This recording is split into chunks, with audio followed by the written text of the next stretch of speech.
जय भीम, जय जोहार, जय बिरसा, जय पेरियार। मैं हूं देव प्रताप सिंह और आप देख रहे हैं BCNC न्यूज अर्थात बुद्धिस्ट कल्चर न्यूज चैनल। अभी हाल ही के दिनों में मैंने देखा कि एक तथाकथित बहुजन पत्रकार मंडल और लगातार गठबंधन के खिलाफ बोल रहे हैं और सपोर्ट बोल रहे हैं मोदी के, और उन्हें मोदी में सामाजिक न्याय का योद्धा नजर आता है। हालांकि मैं बहुत कम ऐसी टिप्पणियां करता हूं। जब कान में कुछ ज्यादा कर्कश आवाजें आने लगे तो थोड़ा ध्यान लेना जरूरी है।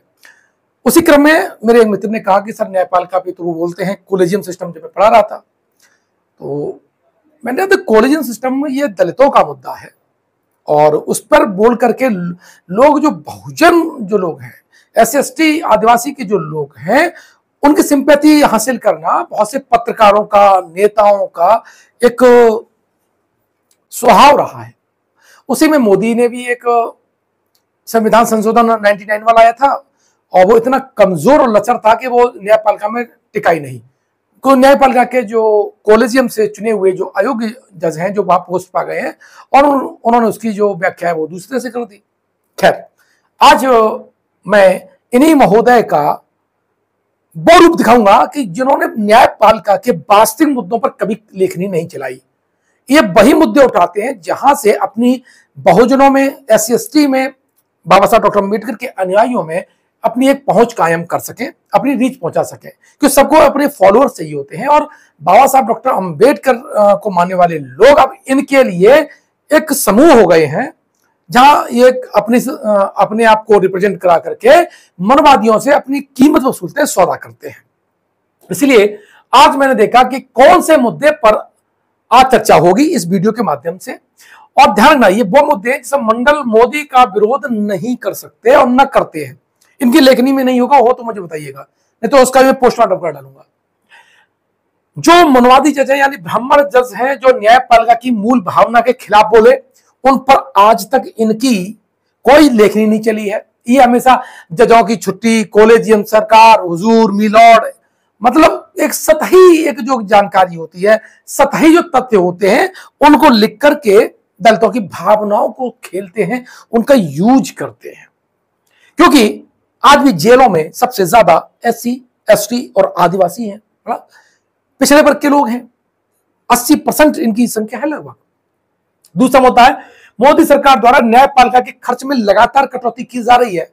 केसेस बढ़ रहे हैं, लेकिन मोदी सरकार ने जहां खर्चे को बढ़ाना चाहिए था प्रति GDP, वो और कम कर दिया।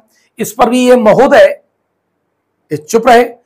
जज जनसंख्या जो अनुपात है, मतलब जज और जनसंख्या के बीच का जो अनुपात है, और न्यायपालिका के रिक्त पदों पर इनकी आज तक कलम नहीं चली। आदिवासियों और दलितों से भरी जेलों पर मोदी की जो खामोशी है, उस पर भी कोई कलम नहीं चली है। चलिए और डिटेल में बात करेंगे और पॉइंट टू पॉइंट बात करेंगे। मंडल क्यों कोलेजियम का मुद्दा उठाते हैं, इसके पीछे आप समझ लीजिएगा। जो कोलेजियम है, कोलेजियम लेकर के क्या है, बहुजनों में नाराजगी है, क्योंकि बहुजन जो लोग हैं वो जानते हैं संविधान सम्मत नहीं है।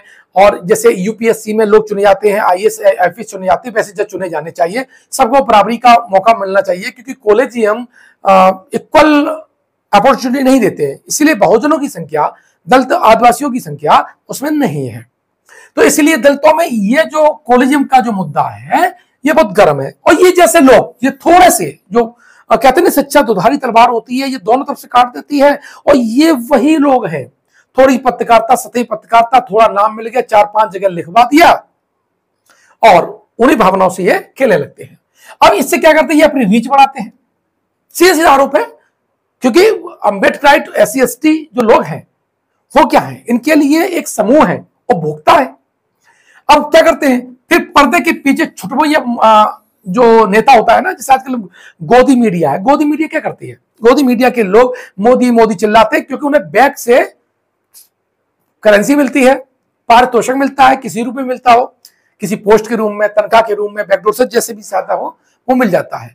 तो ऐसे जैसे गांव में छुटभैया नेता कहता नहीं कि मेरे पास 25 वोट है और मुझे थोड़ा पैसा दीजिए, जो चुनाव लड़ते हैं वो अच्छी तरह से जानते होंगे। ऐसे छुटभैया नेता बहुत से लोग आते हैं, कहेंगे मेरे पास 25 वोट है, मेरे पास 100 वोट है ना, मुझे थोड़ा पैसा दीजिए या मेरी सहायता कीजिए। तो मैं ये वोट तुम्हें दिलवाऊंगा। ऐसे ही इस टाइप के जो लोग हैं, ऐसे ही इस टाइप के जो लोग होते हैं, कभी जब कांग्रेस होती है सत्ता में तो बीजेपी खिलाफ लिखेंगे, और आजकल क्या है कि बीजेपी सत्ता में है तो कांग्रेस के खिलाफ लिख रहे हैं। ये ऐसे लोगों का चरित्र है, और मैं तो इनको 2013 में जानता हूं, और मेरे और इनके बीच में जो संवाद हुआ था, ये हो सकता है भूल भी गए हो, दिल्ली की बात थी, दलित दस्तक की जो मीटिंग थी उसमें था, तभी मैं सोच लिया था कि हाँ ये पत्रकारिता के लेवल में शुरुआती दौर वाले जो व्यक्ति थे, लेकिन कभी भी इनकी गंभीरता मुझे लगी ही नहीं। दूसरा, दलितों के मुद्दे उठाने के पीछे जो सामाजिक जो न्याय नहीं है, बल्कि फॉलोवर जो बढ़ा करके अपनी मार्केटिंग करते हैं और खुद की कीमत को बढ़ाते हैं, ताकि इन जैसे लोगों जो कारपोरेट को अपनी जूती समझते हैं, उनकी जूती के नीचे रह करके अपना अस्तित्व सिद्ध कर सकें। ऐसे लोग केवल इतना ही कर सकते हैं। मैं बहुत कठोर वर्ड यूज कर रहा हूं कि जो मेरे समाज को बेचेगा या मेरे समाज को उपभोक्ता के रूप में ऐसे यूज करेगा या जो औजार के रूप में यूज करेगा, तो उनके साथ मेरा वही संवाद होगा। ध्यान रखिएगा, ये नई पत्रकारिता के नियम है कि बाबा साहब डॉक्टर अंबेडकर ने, गांधी जी, रानाडे और जिन्ना वाले अपने निबंध में लिखा हुआ है, अपने भाषण में लिखा हुआ है कि भारतीय जो मीडिया है वो गटर के समान हो गई है। नाम लगा लिए उस वक्त का दौर आज के दौर में, बस इतना ही अंतर है कि तब शायद गटर हो, अब इस बार गटर के कीड़े भी आकर के बाहर आकर के पत्रकारिता के नाम पर बहुजनों को लूटने लगे हैं। चलिए इसमें बात कर लेते हैं। पहले में आज तक ये सतही तरह बोले हैं, लेकिन दो जजों की मैं बात कर रहा हूं।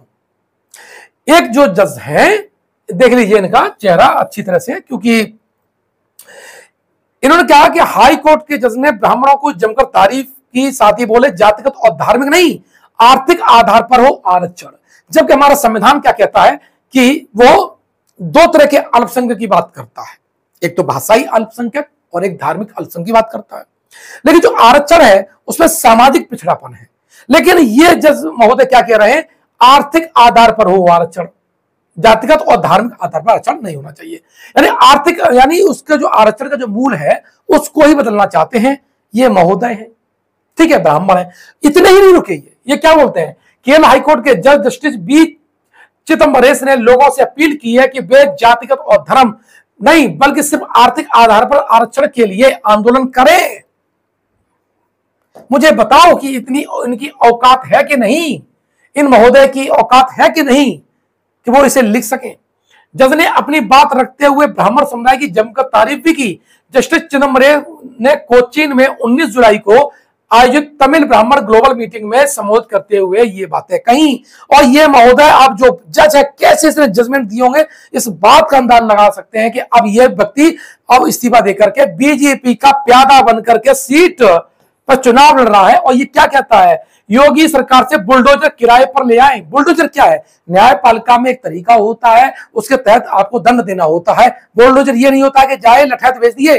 पुराने जमाने में लठैत बेच करके किसी को भी दंड दे दिया जाता था, चाहे वो सही हो या गलत, उसने अपराध किया हो या ना किया हो, वो दोषी हो या निर्दोष।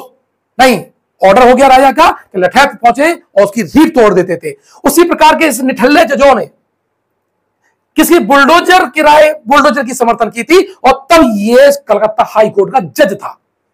क्या ऐसे लोगों के खिलाफ दिल्ली मंडल लिख सकते हैं? नहीं लिख सकते हैं। तो सीधी सीधी बात समझ लीजिएगा कि जो अभी जो पारितोषिक मिल रहा है मनवादी की तरफ से गठबंधन के खिलाफ या बहुजनों के खिलाफ, उनके तो अब आवाज खिलाफ उठाई जाएगी। क्योंकि ऐसे लोगों को, बहुरूपियों के चेहरे सामने आना प्रत्येक बहुजन और जो जागरूक हैं, जो जागरूक बहुजन हैं, उनकी जिम्मेदारी हो जाती है। चलिए मैं अगला पॉइंट उठाऊं, उससे पहले आप देखिए सुप्रीम कोर्ट में केसों की संख्या देख लीजिएगा। इन्होंने अभी उठा, मेरे मित्र ने कहा कि ये उठाते रहते छुट्टी को लेकर के। मैंने कहा ये सतही प्रश्न है, न्यायपालिका के सतही प्रश्न है कि जज साहब छुट्टी पे चले गए तो मैं चाय पी ली, कितने केस हैं। अरे भाई साइट पे जाइए, नेशनल जुडिशियल डाटा ग्रिड पे जाइए, स्पष्ट रूप से दे रखा हुआ है कि आपके 81,615 फिलहाल आज की डेट तक इतने केस सुप्रीम कोर्ट में हैं। और सबसे महत्वपूर्ण बात है कि लेस देन 1 ईयर्स ओल्ड, ये सारा डेटा यहां पर पड़ा हुआ है। ठीक है, उसमें से पेंडिंग क्रिमिनल केस कितने हैं और सिविल केस कितने हैं, इन दोनों के बारे में जानकारी है। अब इतने केसेस हैं तो हमारे जज कितने हैं? लिमिट बहुत कम। लेकिन बात यही नहीं रुकती है, ये मुद्दे कभी नहीं उठेंगे। 80,000 यानी 81,000 केस हो चुके हैं, तो हमें जज भी ज्यादा चाहिए, क्योंकि जजों की संख्या बहुत कम है। 34 के आसपास जज हैं अभी, हो सकता है एक आध खाली हो या पूरी भराओ। लेकिन आर्टिकल 124 फर्स्ट के तहत भारत का एक उच्चतम न्यायालय होगा, जिसमें एक भारत का मुख्य न्यायाधीश, और जब तक संसद विधि द्वारा अधिक संख्या निर्धारित न कर दे तब तक अधिक से अधिक 33 अन्य न्यायाधीश होंगे। ये अभी तक का प्रोविजन है। लेकिन महोदय मोदी सरकार, भैया 10 साल हो गए आपको, ये जो 81,000 केस थे उन्हें हल करने के लिए जजों की संख्या बढ़ानी थी, और ये ताकत किसको दे रखी है? भारतीय संविधान ने। भारतीय संविधान ने ये जो ताकत दे रखी है संसद को दे रखी है, और ये महोदय इसको नहीं बढ़ा दिए, क्योंकि इनके जातीय समूह के लोग ही नहीं है, इनके वर्ग के लोग नहीं है। क्योंकि किसके हैं? SC ST OBC के हैं, आदिवासी के हैं, तो इनको कोई चिंता ही नहीं है। चिंता तो हम लोगों की होगी ना, कि मेरे समुदाय के लोग, मेरे आदिवासी, SC ST पिछड़े वर्ग के लोग जेलों बंद हैं, ट्रायल चल रहे हैं, वो दोषी भी नहीं है, और दोषी है तो उन्हें दोष सिद्ध करो, लेकिन ट्रायल में ही बंद है, और यही पनिशमेंट है। पनिशमेंट तो झेलेंगे, लेकिन जेल में रहना ही, आरोप में उसको अंदर रख देना ही, यह भी एक पनिशमेंट है। इनका जवाब कौन देगा? लेकिन ऐसे मुद्दों पर दिलीप मंडल जैसे बहुरूपीय कभी भी कलम नहीं चला सकते। चलिए बात करें, ये तो मैंने संवैधानिक की बात की, और सुप्रीम कोर्ट की जजों की संख्या बढ़ाने में मोदी सरकार पूरी तरह से असफल हुई है। अब तुम कांग्रेस को कह रहे हो, अरे कांग्रेस संविधान से हुई, लेकिन उसके अच्छे कर्म नहीं थे ना, तभी तो हटाई। तुम सत्ता में आए, तो तुम्हारी जिम्मेदारी थी बढ़ाने की, लेकिन तुम भी वैसे ही निकले, क्योंकि तुम्हारे केंद्र बिंदु में केवल SC ST OBC आदिवासी क्या है? एक केवल वोटर है। धर्म का झुंझुना पकड़ाइए और ले लीजिए वोट। लेकिन अब ऐसा नहीं होगा। अब देखो, मंडल जो मोदी के कारनामे को छुपा रहे हैं, लेकिन चेहरा तो अब होगा बेनकाब।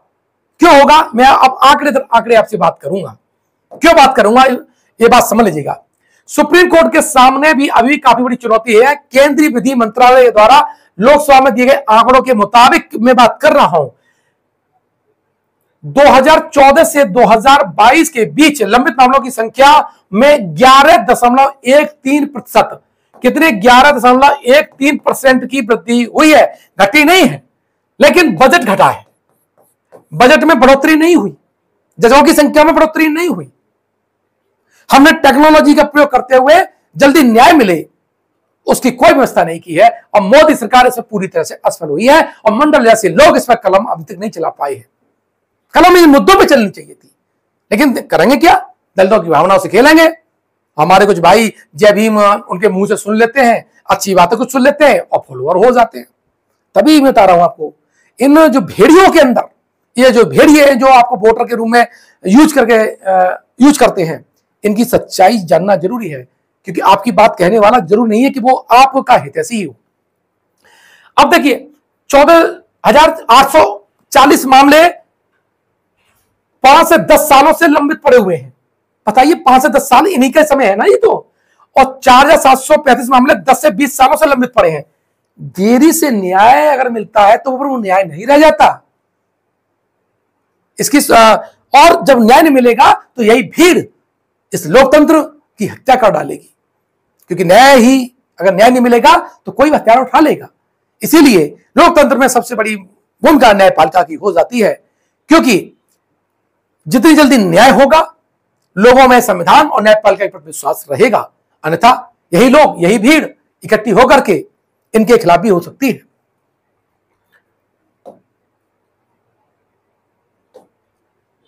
मंडल चुनाव तक खामोश रहेंगे इन मुद्दों पर बता रहा हूं।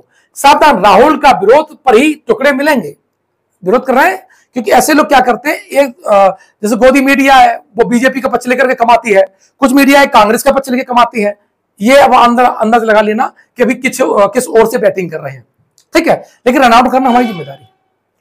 भारतीय रक्षा पर सकल घरेलू उत्पाद का 2% के आसपास खर्च करता है, लेकिन मोदी बताएं कि उन्होंने न्यायपालिका पे कितना खर्च किया। ये मुद्दे बता रहा हूं मैं आपको, बहुजनों के ये मुद्दे हैं, बहुजनों के चैनल पर ये मुद्दे होने चाहिए, इनमें चर्चा होनी चाहिए, प्रिंट मीडिया में, इलेक्ट्रॉनिक मीडिया में, सोशल मीडिया पर, तब जाकर के आप संविधान की बारीकियों को समझेंगे। न्यायपालिका पर मात्र जीडीपी का 0.1% खर्च किया जाता है, जबकि 5 करोड़ से ज्यादा पेंडिंग केस पड़े हैं केवल निचली अदालतों में। 60 लाख के आसपास आपके हाईकोर्ट में पड़े हुए हैं और 81,000 सुप्रीम कोर्ट में, और आप कितना खर्च कर रहे हैं? 0.01%। सीधा सीधा बात है, क्योंकि आपके पास में इधर कोई भी दृष्टि नहीं है ताकि इन लोगों को न्याय मिल सके। समय पर न्याय देने और कानून के शासन को बनाए रखने में विफलता के कारण हमें हर साल सकल घरेलू उत्पाद का 9% यानी जीडीपी का 9% नुकसान उठाना पड़ता है, जब हम खर्च कितना है 0%। और इस की वजह से हम जीडीपी का 9% हम लॉस कर देते हैं प्रत्यक्ष और अप्रत्यक्ष रूप से। तो ये घाटे का सौदा है, इनको समझ में नहीं आता, लेकिन नहीं, इन्हें अच्छी तरह समझ में आता है। लेकिन ये SC ST OBC समाज के बच्चों को, उनके लोगों को प्रताड़ित करके उन पर शासन करना चाहते हैं ताकि एक बड़ा समूह इनसे डरता रहे। चलिए मैं बात करता हूं आगे की स्लाइड पर, और ये स्लाइड का डेटा ये जैसे महोदय हैं, इस पर नहीं बोलेंगे, ये मैं बोल दिया, इस पर नहीं बोलूंगा, शांत हो जाऊंगा।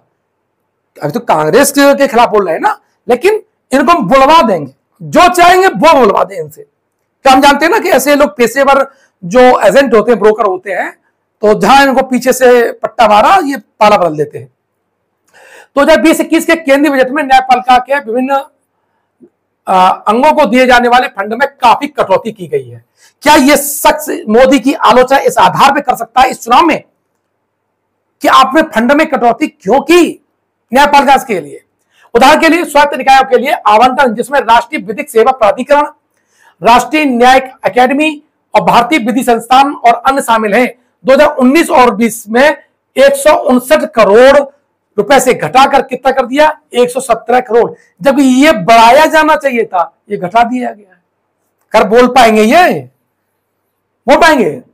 पत्रकारिता ऐसे नहीं की जाती है, पत्रकारिता के लिए संघर्ष करना पड़ता है। ये जो चम्मच खा करके जो बोटी नोची जाती है ना, ऐसे पत्रकारों से बहुजन समाज को बच के रहना चाहिए। अब देखिए ये कटौती कर दी गई। अब न्यायपालिका के बुनियादी ढांचे की सुविधाओं में के निर्माण के लिए फंड में भारी कटौती इन महोदय मोदी सरकार ने की है। कैसे? आंकड़ा देखिए, 990 करोड़ रुपए से घटकर इन्होंने कितना कर दिया? 762 करोड़ रुपए कटौती की, जबकि बढ़ाया जाना चाहिए था। केस बढ़े हैं, संख्या बढ़ी है, इंफ्रास्ट्रक्चर पर डेवलपमेंट हो रहा है, लेकिन इन्होंने उसको कम कर दिया है। याद दिला दें कि यह उस समय की बात है जब भारतीय अर्थव्यवस्था अभी भी बढ़ रही है, 5 ट्रिलियन की बात कर रहे हैं, जीडीपी की ग्रोथ की बात कर रहे हैं, और यहां कटौती कर रहे हैं। यही दो चेहरे वाला चरित्र होता है, दोहरे चरित्र होता है। कहेंगे कुछ और, करेंगे कुछ और। नारी पूजी जाती है लेकिन मणिपुर पे खामोश रहेगा, है ना। बीजेपी शासित राज्यों में देखा जाए गैंग रेप और रेप के केसेस बड़े हैं, ये महोदय तो बोलेंगे ही नहीं और ये खामोश रहेगा। दोहरे चरित्र से आपको, दोहरे चरित्र के नेताओं से आपको बच के रहना है। बात कर लेते हैं आगे की स्लाइड पर। देखिए एक रिपोर्ट है institute for economic and peace की, ये 2018 की रिपोर्ट है, मोदी जी के समय की बात है। मंडल सुन लेना, 2018 की बात कर रहा हूं। समय पर न्याय देने और कानून का शासन सुनिश्चित करने में भारतीय राज्य की अक्षमता के कारण जो रोके जाने वाली हिंसा थी, यानी जो हिंसा रोकी जा सकती थी, जिसकी वजह से भारत को अपने वार्षिक सकल घरेलू उत्पाद का 9% तक नुकसान हुआ था, यानी जीडीपी का 9% लॉस हुआ था। ठीक है, रोका जा सकता था। साथ ही में बात करूं 13वें वित्त आयोग, अब यहां पर कांग्रेस और बीजेपी दोनों दोषी हैं। 13वें वित्त आयोग में 5,000 करोड़ रुपए खर्च करने की बात की दी गई थी और 80% खर्च ही नहीं हुआ। इसका मतलब है कि जो उस वक्त के लोग थे उन्होंने इसमें कोई रुचि ही नहीं दिखाई। क्यों दिखाएंगे? क्योंकि उनके लोग नहीं है ना इसमें, SC ST OBC के लोग नहीं ना, तो क्यों दिखाएंगे? 80% खर्च नहीं हुई 5 साल में, जिसमें मोदी के भी साल हैं और कांग्रेस के भी साल हैं। लेकिन तटस्थता के भाव से, निष्पक्षता के भाव से पत्रकारिता करना इस देश में बड़ा मुश्किल है। लेकिन हम यानी बीसीएनसी न्यूज परिवार इस पर चलेगा, चाहे कितना भी संघर्ष क्यों न करना पड़ जाए। अब देखिए, राष्ट्रीय विधिक सेवा प्राधिकरण द्वारा मूल रूप से मुफ्त कानूनी सहायता पर प्रति व्यक्ति व्यय 2017-18 का डेटा बता रहा हूं, कितना है? 75 पैसा प्रति वर्ष था। 75 पैसा। न्याय कैसे मिलेगा? आप अंदाज लगा लेना। इतनी महंगाई के जमाने में आप देखिए क्या मजाक बना के रखा हुआ है। इन डेटा भी बात करना चाहिए ना, लेकिन इस डेटा पे तो बात नहीं करेंगे। आगे चलें। इसमें मेरी हेडिंग क्या है? मोदी सरकार न्यायपालिका के बजट में वृद्धि करने में असफल हुई है। गवर्नेंस एंड एनालिसिस यानी centre for budget governance and analysis और दक्ष द्वारा तैयार की गई एक रिपोर्ट से पता चला है कि 2016-17 मोदी के पीरियड में 2018-19 के बीच न्यायपालिका पर केंद्र और राज्य सरकारों द्वारा संयुक्त व्यय में 53% की वृद्धि हुई है। देख के उछल जाते हैं ऐसे टाइप के लोग, लेकिन सच्चाई आगे के पॉइंट्स में है। इसमें 92% तो स्टेट ने बढ़ाया है। मोदी सरकार यहां भी निठल्ली सिद्ध हुई है। यानी केंद्र सरकार ने केवल 8% की और 92% योगदान राज्यों ने किया है। अब अंदाजा लगा लीजिए कि मोदी कितने बड़े सामाजिक न्याय के योद्धा हैं, जिनकी बकैती मंडल जैसे बहुरूपीय कर रहे हैं।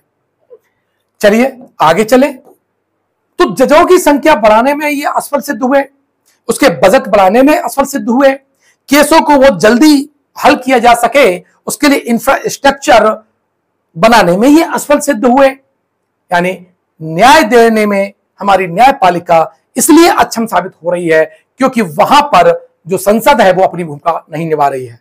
बहुत से अच्छे जज हैं, वो अच्छा कार्य करना चाहते हैं, लेकिन बहुत से ऐसे लोग हैं जो अच्छा कार्य करना भी नहीं चाहते। तो न्यायपालिका को जब इंफ्रास्ट्रक्चर और फंड मुहैया कराएंगे, टेक्नोलॉजी का विकास करेंगे और उसका भरत उपयोग करेंगे, केसों को हल करने की अगर इच्छा होगी तो 10 साल और 5 साल के बीच में एक टारगेट बेस्ड बना करके सारे केसों को हल किया जा सकता है। उसके लिए एक ही उम्मीद है कि Bahujan Samaj SC ST OBC का व्यक्ति PM बनना चाहिए। ऐसे लोग न्यायपालिका में होने चाहिए, ऐसे लोग कार्यपालिका विधायिका में होने चाहिए, व्यवस्थापिका में होने चाहिए, तब यहां पर न्याय मिलेगा। ऐसे कलम को, ऐसे आवाज को उठाने में मंडल जैसे बहुरूपीय गोदी जैसी मीडिया अब तक असफल सिद्ध हुई है। कुछ अच्छे लोग हैं जो पेपर में भी लिखते भी हैं, उनकी वजह से ये थोड़ा सा लोकतंत्र इस देश में बचा भी है। ऐसे लोगों को हार्दिक नमन वंदन करते हुए बहुरूपियों को सबक सिखाने के लिए अब ऐसे वीडियो आते ही रहेंगे। मिलते हैं नेक्स्ट वीडियो में। धन्यवाद।